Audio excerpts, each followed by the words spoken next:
ফাআম্মা মান উতিয়া কিতাবাহু বিয়ামিনিহি ফাআম্মা মান উতিয়া কিতাবাহু বিয়ামিনিহি, যদি কোনো বান্দার আমলনামা তার ডান হাতে দেওয়া হয়, ফায়াকুলু হা উমকরাউ কিতাবিয়া, এই বান্দা ডান হাতে আমলনামা পাইয়া এত খুশি হইয়া যাবে। কেমন খুশি হবে? দুনিয়ার বাস্তব উদাহরণের সাথে মিলাইয়া নেন। কোনো ছাত্র যখন পরীক্ষা দেয়, পরীক্ষার রেজাল্ট যখন বের হয়, ছাত্রের রেজাল্ট যদি ভালো হয়, তাহলে রেজাল্টটা হাতে পাইয়া বন্ধু বান্ধবকে ফোন লাগায়, মার কাছে ফোন দেয়, বাবার কাছে ফোন দেয়, খালুর কাছে ফোন দেয়, মামার কাছে ফোন দেয়, যে দেখো দেখো আমি এমন ভালো রেজাল্ট করেছি। করে কি করে না? এমন ভালো রেজাল্ট করেছি। সে খুশিতে আত্মহারা, মানুষকে রেজাল্ট দেখাইতে চায়। কেউ কেউ ফেসবুকে স্ট্যাটাস দেয়, কেউ স্টোরি দেয়, দিয়া মানুষকে দেখায় যে আমি লেখাপড়া করেছি, আমার রেজাল্ট এমন ভালো হয়েছে। অনুরূপভাবে হাসরের ময়দানে আল্লাহ পাক রব্বুল আলামিন যখন বান্দাদেরকে আমলনামা হাতে দিবে, আর ওই আমলনামা যদি ডান হাতে দেয়, ফায়াকুলু হা উমকরাউ কিতাবিয়া, মানুষদেরকে ডাকবে আর বলবে, নিজের আত্মীয় স্বজনকে বলবে, দেখো দেখো আমার রেজাল্ট, আজকের ফলাফল কতই না সুন্দর। জাআলাল্লাহুর রাহমা, আল্লাহ পাক রব্বুল আলামিনের রহমত জুজআ মিআতিন, 100 ভাগ। ফামসাকা ইনদাহু, আল্লাহ পাক রব্বুল আলামিন তিনার নিজের কাছে 99 জুজআ, আল্লাহ পাক 99 ভাগ ভালোবাসা নিজের কাছে রেখে দিয়েছেন। 99 ভাগ ভালোবাসা আল্লাহ পাক রব্বুল আলামিন নিজের কাছে রেখে দিলেন। ওয়ানজালা ফিল আরদি জুজআন ওয়াহিদা, আল্লাহ পাক রব্বুল আলামিন 1 ভাগ ভালোবাসা সারা পৃথিবীর ভিতরে বন্টন করে দিয়েছেন। আল্লাহর কাছে ভালোবাসা কয় ভাগ? আল্লাহর কাছে ভালোবাসা হলো 99 ভাগ। আর 1 ভাগ ভালোবাসা সারা পৃথিবীর ভিতরে আল্লাহ তাআলা বন্টন করে দিয়েছেন। নবীজি বলেন, যালিকা মিনাল জুজ, ওই 1 ভাগ ভালোবাসার কারণে ইয়াতারাহামুল খালক, যে পৃথিবীর ভিতরে যত সৃষ্টি আছে, আল্লাহ যা কিছু সৃষ্টি করেছেন একে অপরকে ভালোবাসে থাকে। কয় ভাগ ভালোবাসার কারণে? 1 ভাগ ভালোবাসার কারণে। এই 1 ভাগ ভালোবাসার কারণে আল্লাহ পাক রব্বুল আলামিনের তৈরিকৃত যত মাখলুকাত পৃথিবীর জমিনে আছে একে অপরকে ভালোবাসে। মা সন্তানকে ভালোবাসে, বাবা সন্তানকে ভালোবাসে, ভাই ভাইকে ভালোবাসে, বন্ধু বন্ধুকে ভালোবাসে।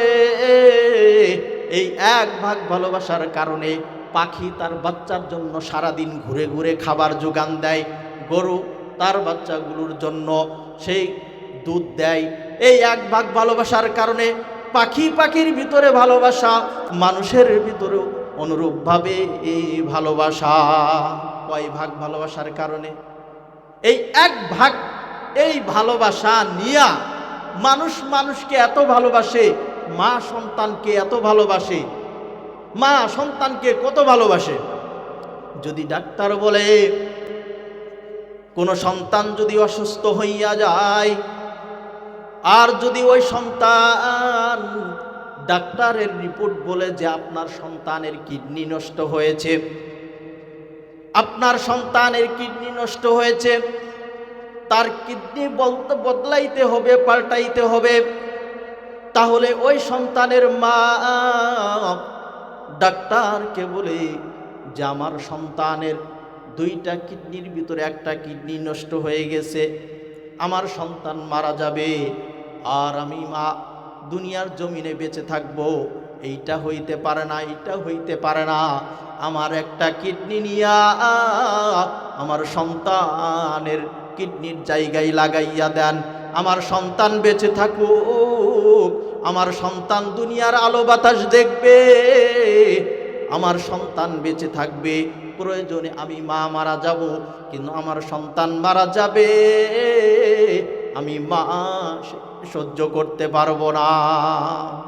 কয় ভাগ ভালোবাসার কারণে? এক ভাগ ভালোবাসা। এই এক ভাগ ভালোবাসা শুধু মার ভিতরে না, সারা মাখলুকাতের ভিতরে আল্লাহ পাক রব্বুল আলামিন দিয়েছেন।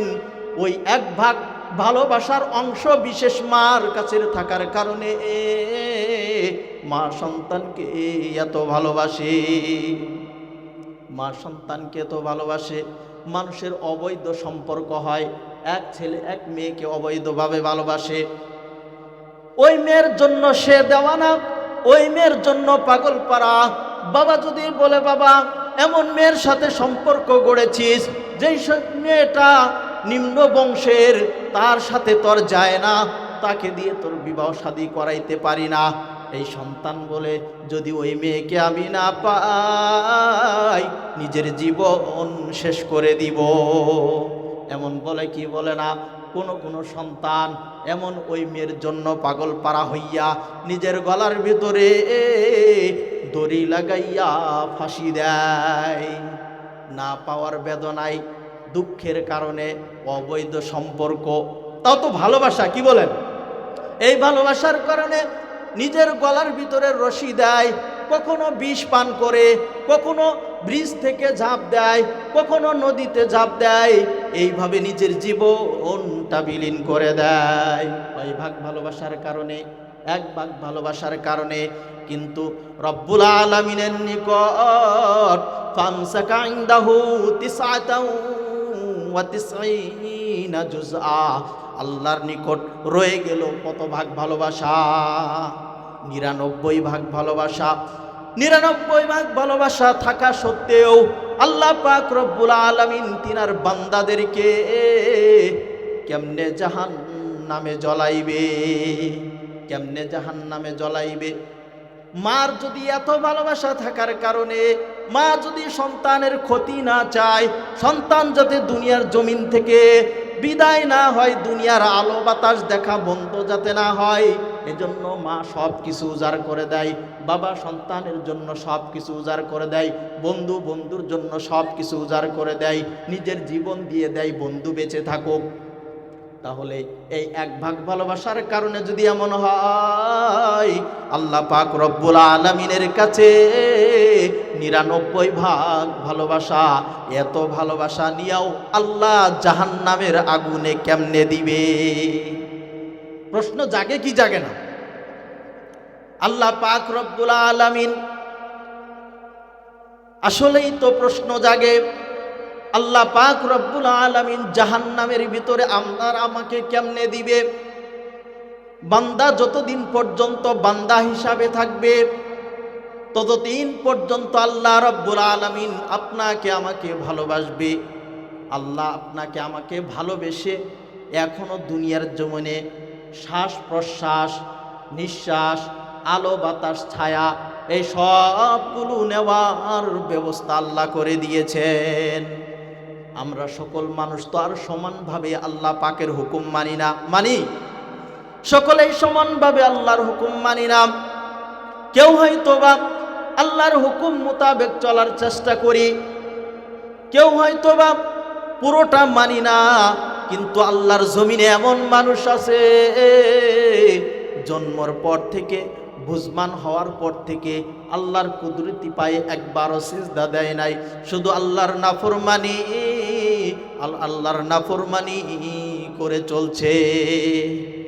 যেই বান্দাটা আল্লাহর হুকুম মানে, নামাজ, রোজা, হজ, যাকাত ইত্যাদি সকল ইবাদতের ক্ষেত্রে পাবন্দি করে, ওই বান্দাকে যেমন আল্লাহ তাআলা শ্বাস প্রশ্বাস নেওয়ার শক্তি দান করেছেন, তার জন্য যেমন রিজিকের ব্যবস্থা করেছেন, তার জন্য যেমন চলাফেরার ব্যবস্থা করেছেন, জমিন তাকে দোষিয়ে দেয় নাই, তাকে চলার সুবিধা করে দিয়েছেন, অনুরূপভাবেও যারা আল্লাহর হুকুম মানে না, আল্লাহ কিন্তু তাদেরও শ্বাস নিঃশ্বাস প্রশ্বাসের ব্যবস্থা করে দিয়েছেন, তাদের জন্য রিজিকের ব্যবস্থা করে দিয়েছেন। তারাও জমিনের ভিতরে চলে, জমিন তো ওই কারুনের মতো গিলে খায় ফেলে না। কারুনের বেলায় যেমন জমিন একদম গিলে খেয়ে ফেলেছে কারুনকে, অনুরূপভাবে নাফরমান বহু বান্দা জমিন আছে, তাদেরকে তো এই জমিন পাকড়াও করে না। এটা কার মায়া, কার দয়া? আল্লাহ পাক রব্বুল আলামিনের দয়া। কই বান্দা তুই যখন নাফরমানি করিস, অন্ধকার ঘরের ভিতরে দরওয়াজা বন্ধ করে নাফরমানিতে লিপ্ত হস, তুই যখন নাফরমানিতে লিপ্ত, তুই যখন গুনাহের কাজে লিপ্ত, তখন আমি আল্লাহ তুই গুনাহ করতেছিস, এমত মুহূর্তেও তোর দরওয়াজার চিপাই দিয়া অক্সিজেনের ব্যবস্থা করি, তুই গুনাহ করা অবস্থায় আমি আল্লাহ তোর শ্বাস প্রশ্বাসের ব্যবস্থা করি, আমি আল্লাহ তোর প্রতি দয়া করি। কি বলেন? আল্লাহ দয়া করেন না? আল্লাহ যদি ওই মুহূর্তে আপনার শ্বাস প্রশ্বাস বন্ধ করে দেয়, আপনি চিন্তা করুন আপনার অবস্থা কি হতে পারে। আপনি গুনাহের কাজে লিপ্ত, অন্ধকার ঘরের ভিতরে দরওয়াজা বন্ধ করিয়া আপনি গুনাহের কাজে লিপ্ত হইলেন। ওই সময় যদি আল্লাহর পক্ষ থেকে হুকুম এসে যায়, আর একটা নিঃশ্বাস তুই নিতে পারবি না। আপনার কোনো ক্ষমতা আছে নিঃশ্বাস নেওয়ার? কোনো ক্ষমতা আছে? নিঃশ্বাস নেওয়ার ক্ষমতা নাই। কিন্তু ওই সময়ও আল্লাহ তাআলা দয়া করে মায়া করে আপনার অক্সিজেনের ব্যবস্থা করেছে। বহু মানুষ তো এমন আছে, মানুষ স্থলভাগে গুনাহ করে, আবার মানুষ জলভাগে গিয়া গুনাহ করে। বহু জায়গায় এমন দেখা যায়, নৌকা একটা ভাড়া করে সেখানে বক্সেট উঠাইয়া, বাদ্যযন্ত্র উঠাইয়া, নর্তকী একটাকে উঠাইয়া নৌকার ভিতরে যুবক না বুঝিয়া শয়তানের ওয়াসওয়াসায় পড়িয়া, যুবক শয়তানের ধোঁকায় পড়িয়া ওই নৌকার ভিতরে ডিজে পার্টি। যদি এই মুহূর্তে নৌকাটার ডুবে যায়, সাথে সাথে নৌকার সব যাত্রী মৃত্যুবরণ করবে। আল্লাহ পাক রব্বুল আলামিন এমন কঠিন গুনাহের মুহূর্তেও এই সকল বান্দাদের প্রতি রহম ও দয়া করিয়া শ্বাস প্রশ্বাস চালু রাখেন, নৌকাটাকে ঠিক রাখেন। আল্লাহ চাইলে এই নৌকাকে মুহূর্তেই পানির ভিতরে ডুবাইয়া দিতে পারেন কি পারেন না? তাহলে নাফরমানি যে করে, নাফরমানি অবস্থায়ও আল্লাহ কিন্তু আল্লাহ পাক রব্বুল আলামিন শ্বাস প্রশ্বাস চালু রাখেন, বান্দাকে চলার ইখতিয়ার দেন, আল্লাহর আলো বাতাস ছায়া নেওয়ার অধিকার আল্লাহ তাআলা দেন। আমার আল্লাহর যদি এত দয়া না হতো, আপনার আমার মতো যদি হইতো যে আমার বিপরীতে চলে এসিস, তোকে এই মুহূর্তে আমি শেষ করে দিব, মানুষের ক্ষমতা থাকলে মানুষ মুহূর্তেই কি করে? প্রতিশোধ নেওয়ার চেষ্টা করে। কিন্তু আল্লাহ পাক রব্বুল আলামিন পাকড়াও করা আল্লাহর কাছে কোনো ব্যাপার, কোনো ব্যাপার না। এরপরও আল্লাহ রব্বুল আলামিন পাকড়াও করেন না। এত আল্লাহর অবাধ্য হই, অথচ কোনো সন্তান যদি মা বাবার অবাধ্য হয়, একদিন, 2 দিন, 3 দিন, এরপর যদি সন্তান অবাধ্য হয়, কখনো কখনো কোনো মা বাবা ঘর থেকে বের করে দেয়, দেয় কি দেয় না? ঘর থেকে বের করে দেয়। আবার কখনো কখনো খাবার বন্ধ করে দেয়। আবার কখনো কখনো মা সন্তানকে পরিচয় দেয় না, বলে তুই আমার সন্তান না, তুই আমার কথা মতো চলস না।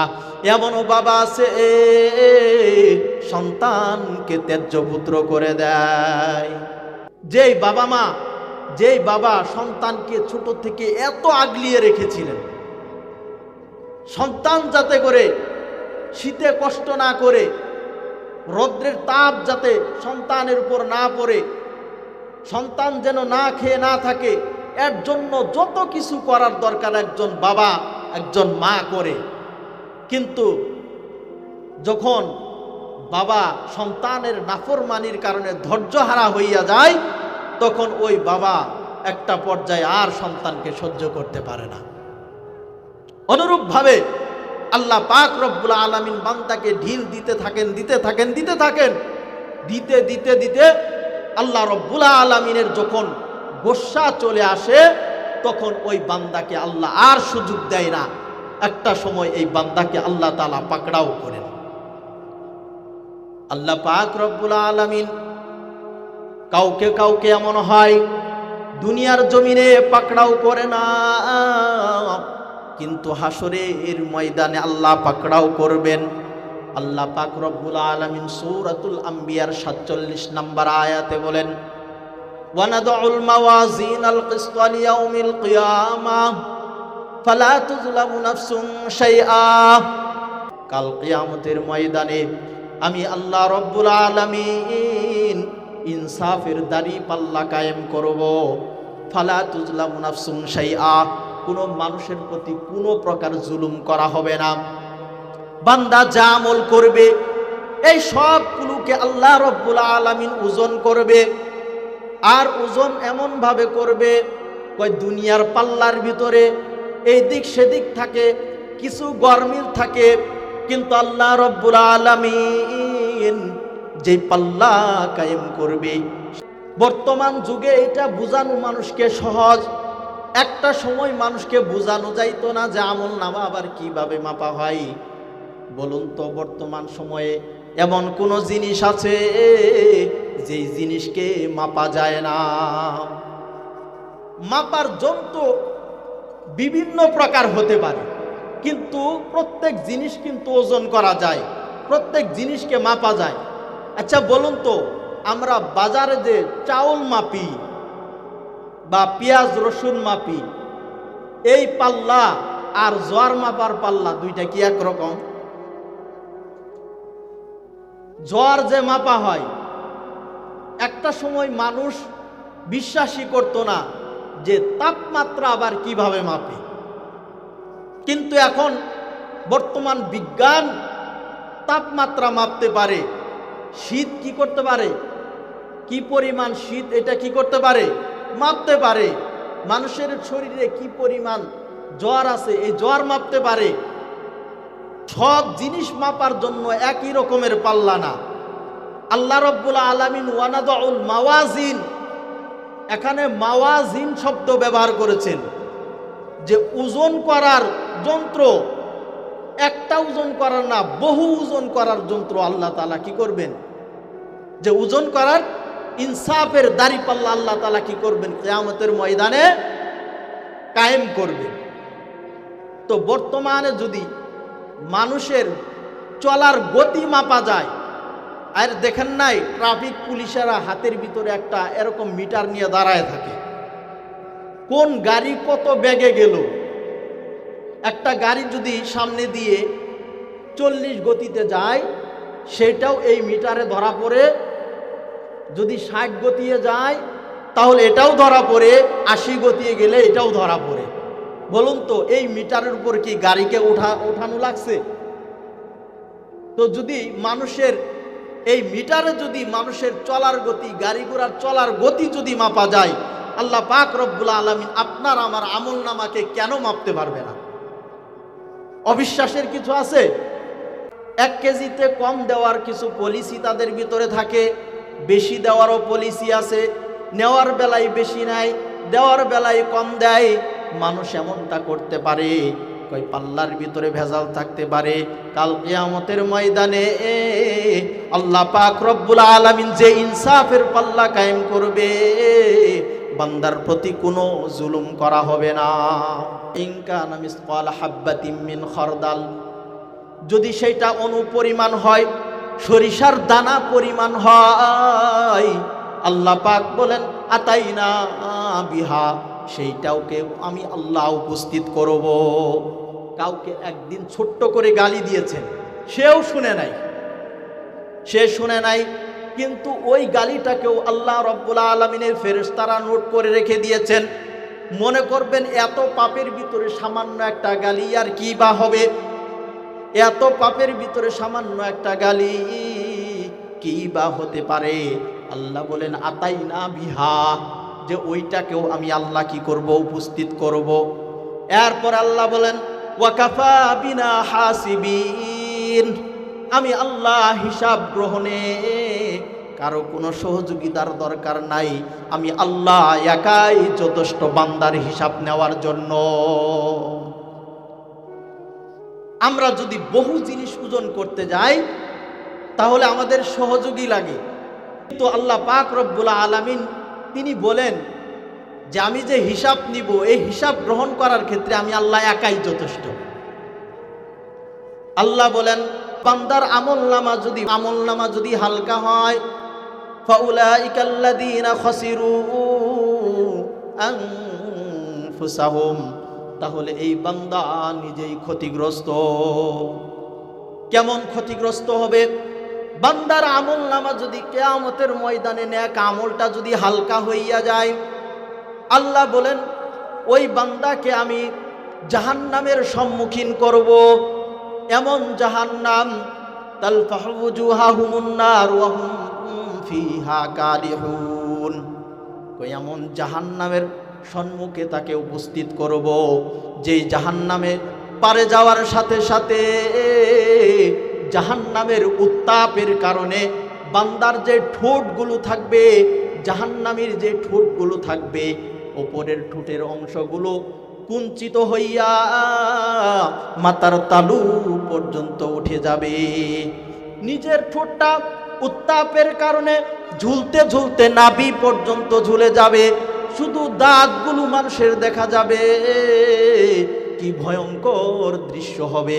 মানুষের চেহারাগুলো বিকৃতি হয়ে যাবে, আসল চেহারা আর মানুষের থাকবে না। মুমিন বিশ্বাস করে যে আল্লাহ পাক রব্বুল আলামিনের সম্মুখে দাঁড়াইতে হবে, আল্লাহর সম্মুখে হিসাব দিতে হবে, কিন্তু বেঈমান তো বিশ্বাস করে না। সুতরাং কোনো মুমিনের ভিতরে যদি সন্দেহ থাকতে, তাহলে সে আর মুমিন থাকতে পারে না। কারোর ভিতরে যদি সন্দেহ থাকে, তাহলে কোরআনের আয়াত তো, তাহলে সে আর ঈমানদার থাকে? সেও বেঈমান হয়ে যায়। মুসলমানের ঘরে জন্ম নিলেই কি মুসলমান হওয়া যায় না, ভিতরে ঈমান থাকতে হয়। মানুষকে পড়তে বলবে।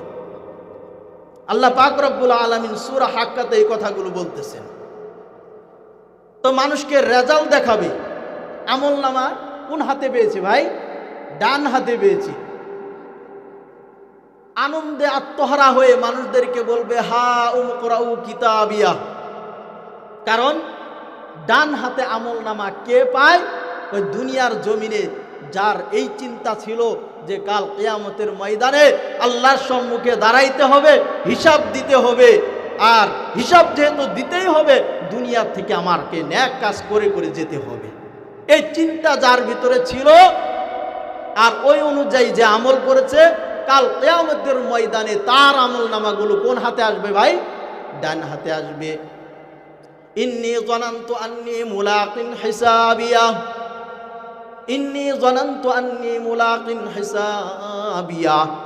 সে ভাবতো, সে এইটা বিশ্বাস করত যে আল্লাহর হিসাবের সম্মুখীন আমাকে হতেই হবে। ফাহুয়া ফি ঈশাতির রাদিয়া, ডান হাতে আমলনামা পাইয়া ওই বান্দা জান্নাতের ভিতরে আরামে আয়েশে জান্নাতের ভিতরে বসবাস করতে শুরু করবে, আরামে আয়েশে থাকতে শুরু করবে। প্রক্ষান্তরে যদি এমন হয়, আল্লাহ পাক রব্বুল আলামিন বলেন ওয়া আম্মা মান উতিয়া কিতাবাহু বিশিমালিহি, যদি কারোর আমলনামা বাম হাতে দেওয়া হয়, যদি বাম হাতে আমলনামা দেওয়া হয়, বাম হাতে আমলনামা পাইয়া সে বলবে ইয়াকুলু ইয়া লাইতানি লাম উতা কিতাবিয়া, হায় আমার আফসোস, আমার আমলনামা যদি নাই দেয়া হইতো। কারণ পরীক্ষার ছাত্র যদি খারাপ ছাত্র হয়, লেখাপড়া যদি ঠিক মতো না করে, পরীক্ষা তো দিয়ে এসেছে কোনো রকম, তার চিন্তা হলো 2 মাস পরে রেজাল্ট বের হবে বা 15 দিন পরে রেজাল্ট বের হবে। একটা সময় ঘনিয়ে আসে রেজাল্ট বাড়ানোর দিন, সে সকালেই বাড়ির থেকে ভেগেছে। এমন হয় কি হয় না? সকালেই বাড়ির থেকে চলে গেছে, কই এখন তো একটা সময় রেজাল্ট দিবে, আর এই রেজাল্টটা যদি আমার আত্মীয় স্বজন দেখে, আমার মা দেখে, বাবা দেখে, বন্ধু বান্ধব দেখে, এই মুখ আমি কিভাবে দেখাবো? সে মনে মনে কল্পনা করতে থাকে, হাই যদি আমার রেজাল্ট আজকে নাই দেয়া হইতো। কোন ছাত্র বলবে এইটা? যে লেখাপড়াই ফাঁকি দিয়েছে, হাই রেজাল্টটা যদি না দেয়া হইতো। কোনো ছাত্র এই চিন্তাও করে, হাই যেই ঘরের রেজাল্টের কাগজপত্র, এই কাগজপত্রওয়ালা ঘর যদি পুড়েই যাইতো। এমন আফসোস করে কি করে না? কারণ কি, তার তো জানা আছে যে আমি কি আমল করেছি, আমি কি পরীক্ষা দিয়েছি, কি লেখাপড়া করেছি। যখন বাম হাতে আমলনামা আসবে, কাল কিয়ামতের ময়দানে বান্দা বলবে, ইয়াকুলু ইয়া লাইতানি লাম উতা কিতাবিয়া, হায় আমাকে যদি আমলনামা নাই দেয়া হতো, ওয়ালাম আদরি মা হিসাবিয়া, আমাকে যদি হিসাবের সম্মুখীন নাই হতো, কারণ আমি তো আল্লাহর দরবারে হিসাব দিতে পারবো না। সারা জীবন তো দুনিয়ার জমিনে তো শুধু নাফরমানি আর নাফরমানি করেছে, আল্লাহর হুকুমের অবাধ্য হয়েছে। কিয়ামতের ময়দানে আফসোস করবে আর বলবে, লাম আদরি মা হিসাবিয়া ইয়া লাইতাহা কানাতিল কাদিয়া, হিসাবের সম্মুখীন যদি আমাকে নাই হতো, আমাকে হিসাব যদি নাই দেওয়া হতো, বলবে ইয়া লাইতাহা কানাতিল কাদিয়া, হায় আমার আফসোস, মৃত্যুই যদি আমার শেষ হইয়া যাইতো, মৃত্যুই যদি আমার শেষ হইয়া যাইতো, তাহলে তো আর হিসাব দিতে হইতো না। সে তখন কামনা করবে, আল্লাহ এমন মৃত্যু আমাকে কেন দিল না, যে মৃত্যুই আমার জন্য চূড়ান্ত, আল্লাহর সম্মুখে আমাকে যেন আর না দাঁড়াইতে হয়, এমন কামনা সে করবে।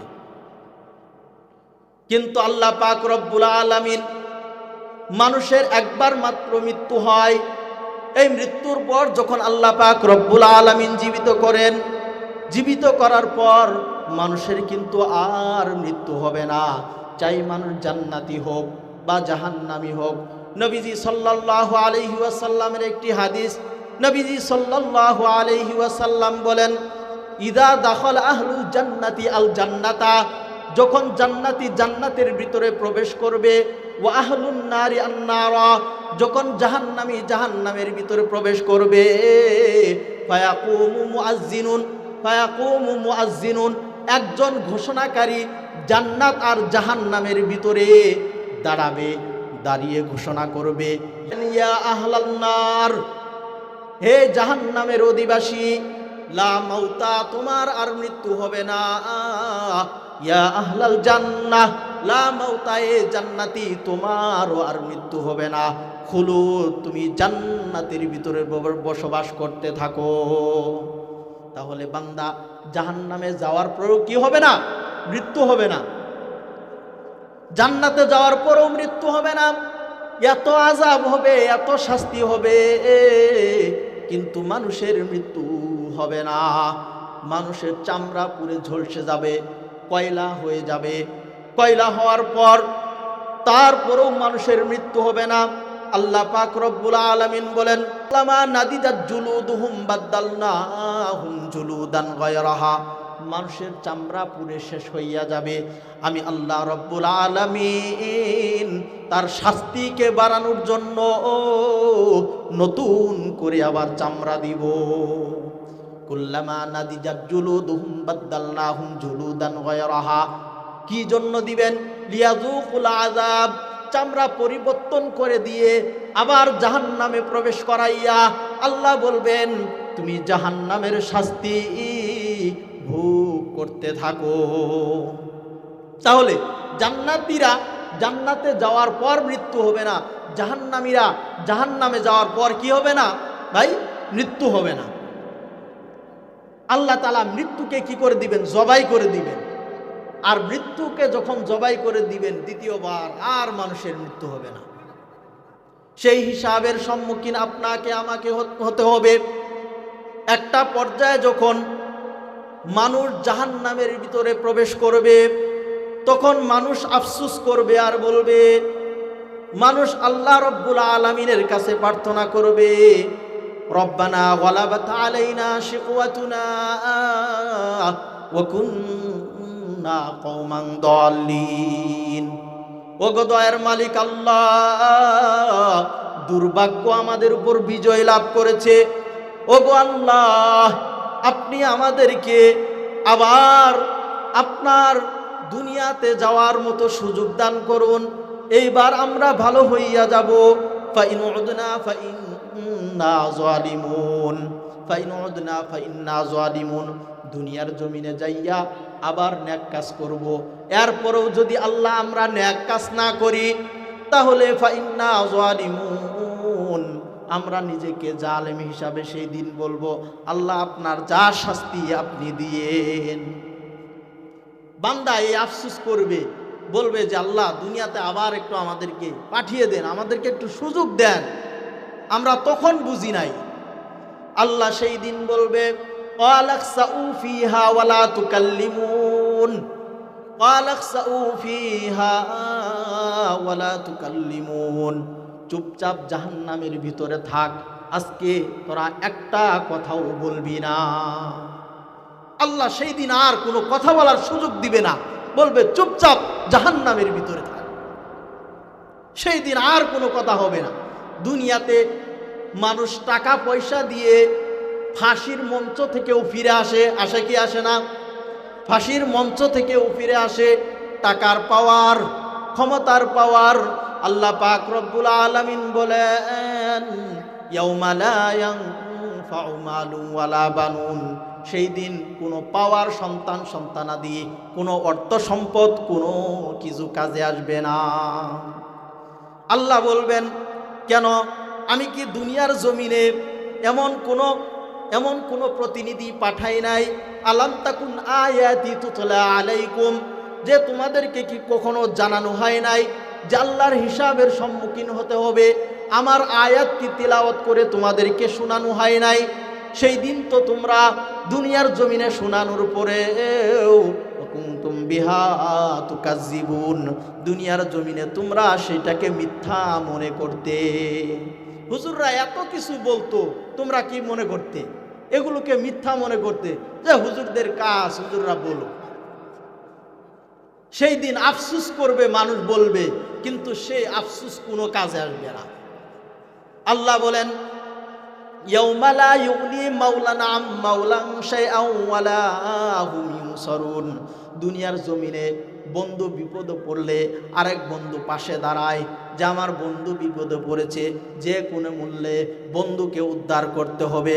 কিন্তু কিয়ামতের ময়দানে আল্লাহ পাক রব্বুল আলামিন বলেন ইয়াউমা লা ইউগনি মাওলান আম মাওলান শাইআন ওয়ালা হুম ইউনসারুন, সেই দিন কোনো বন্ধুর কোনো কাজে আসবে না। ওহুম লা ইউনসারুন, কিয়ামতের ময়দানে কোনো সাহায্যকারীও কেউ পাবে না, কোনো সাহায্যকারীও সে পাবে না। আল্লাহ পাক রব্বুল আলামিন বলেন একটা পর্যায়ে তাকে জাহান্নামের দিকে টেনে নেওয়া যাওয়া হবে, জাহান্নামের দিকে তাকে হেসড়ে হেসড়ে নিয়ে যাওয়া হবে। কোন জাহান্নামী যখন জাহান্নামের ফায়সালা হয়ে যাবে, জাহান্নামের দিকে যেতে চাবে না, তাকে 70 হাত লম্বা শিকল পরাইয়া টেনে হেসড়ে হেসড়ে জাহান্নামের দিকে নিয়ে যাওয়া হবে।